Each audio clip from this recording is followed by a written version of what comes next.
আপনি যদি সাইয়েদনা ওমর ফারুকের জীবনের দিকে তাকান,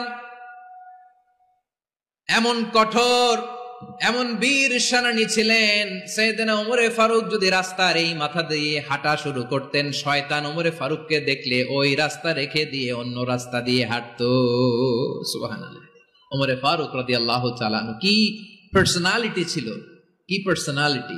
আমাদের এলাকায় ছোট বাচ্চারা রাতে ভাত খেতে চায় না। আমার মেয়েটাও, এই বাঘ আসবে, বাঘ আসবে খাও, এই ভূত আসবে, ভূত আসবে খাও। কি আসবে?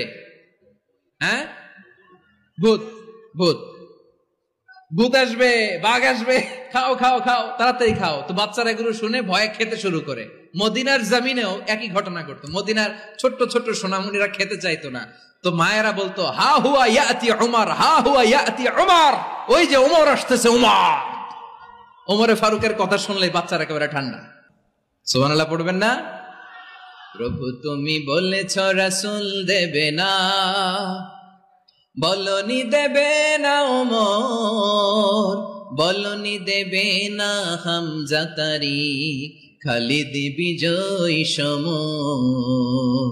প্রভু তুমি বলেছ রাসূল দেবে না, বলনি দেবে না ওমর, বলনি দেবে না হামজা তারিক, খালিদ বিজয় সমর। প্রভু তুমি বলেছ রাসূল দেবে না।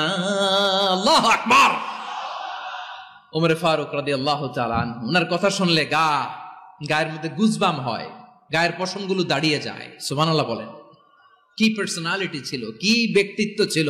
মুনাফিকরা ওমর ফারুককে জমের মতো ভয় পেতেন। শয়তান, খুদ শয়তান, শয়তান অন্য রাস্তা দিয়ে হাঁটতো।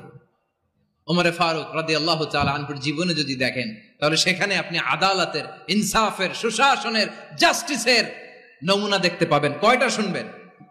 সাইয়েদনা ওমর ফারুকের রাদিয়াল্লাহু তাআলা আনহুর সন্তান আব্দুর রহমান মিশরে মদ খেয়ে মদ্যপ অবস্থায় ধরা পড়েছে। মদ খাওয়ার কারণে, মদ যদি কেউ পান করে আর যদি প্রমাণিত হয়, তার বিচার হলো 80 বেত। আওয়াজ করে বলেন কয় বেত? মদ খাইলে 80 বেত। এই আইন বাংলাদেশে চালু হোক, আমরা চাই কি চাই না?